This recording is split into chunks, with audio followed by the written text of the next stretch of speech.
Assalomu alaykum. Sizlar bilan mashhur o'z kanali Fransiya orolida virus ortidan favqulodda holat joriy etildi. Kanalimizga obuna bo'ling va bitta like tugmachasini bosib qo'ying. Fransiya hukumati Hind okeanida dengiz orti hududida joylashgan Reunion orolida chikungunyan virusi bilan kasallanishning o'sishi qayd etilgani sabab favqulodda rejim faollashtirildi. Bu haqda France Bleu xabar berdi. Ma'lum qilinishicha, epidemiya boshlangandan beri 20 mingdan ortiq kasallanish holati qayd etilgan. Tibbiy xizmatlar javob choralari kuchaytirilgan. Qayd etilishicha, orol poytaxt Parijdan taxminan 9000 kilometr janubi-sharqda, Madagaskar orolida esa sharqda joylashgan. Qo'shni Miyota orolida mahalliy sog'liqni saqlash xizmatlari tibbiy tizimning ortiqcha yuklanishiga yo'l qo'ymaslik uchun javob choralari kuchaytirilgan.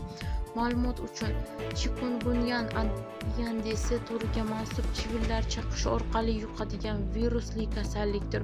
U haroratning keskin ko'tarilishi, bo'g'imlarda kuchli og'riqlar, holsizlik, bosh og'rig'i va toshmalarni keltirib chiqaradi.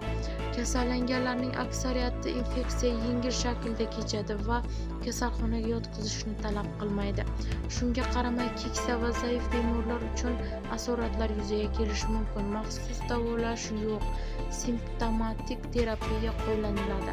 Hozirgi epidemiologik vaziyat: 2024-yil avgust oyidan beri Reunionda chikungunyan virusi bilan kasallanishning 20 mingdan ortiq holati qayd etildi. Faqatgina 2025-yil mart oyining birinchi haftasida 6000 ga yaqin yangi holatlar aniqlangan. Jahon sog'liqni saqlash tashkiloti faol sayyohlik va migratsiya oqimlari fonida virusning transchegaraviy tarqalishi xavfi haqida ogohlantirilmoqda. Ma'lumot o'rnida, Reunion oroli Hind okeanida joylashgan Fransiyaning tashqi hududi hisoblanadi.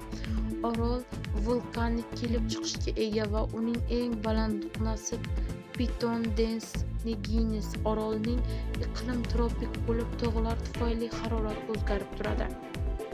Aholisi taxminan 880 ming kishi, asosan fransuz, hind, afrikalik mahalliy etnik guruhlardan iborat. Orol fransuz tilida so'zlashadi. Tarixan 1642-yil fransuzlar tomonidan kolonizatsiya qilingan va 1793-yilda inqilobchilar tomonidan Reunion deb nomlangan. Orolning iqtisodiyoti asosan qishloq xo'jaligi, baliqchilik va turizmga asoslangan. Orol Fransiya Respublikasining rasmiy hududi sifatida boshqariladi.